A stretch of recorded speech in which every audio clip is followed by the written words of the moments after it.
hindi na yan makontrol ngayon ng mga DOA kung mag-increase man bawat litro ang mga gasoline station. It is because wala talaga supply unless the DOA will prepare the price protection sa mga gasolinahan.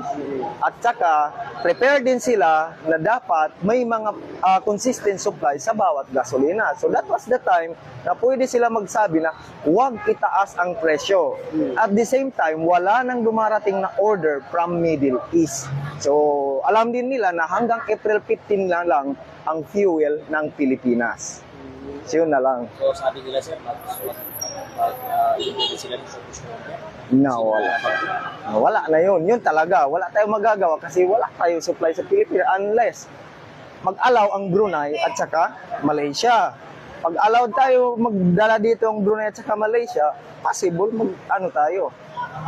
pwedeng bumaba yung fuel. Pero let's say for example, settle na ang sigalot sa Middle East. Aabot pa yan ng buwan bago mag-roll back ang fuel. Kasi matagal pa yan ang loading from Philippines to Middle East or from Middle East papunta sa Pilipinas. So doon pa lang tayo magkakaroon ng mga konting rollback. Pero as of now, nawala talaga. Yes.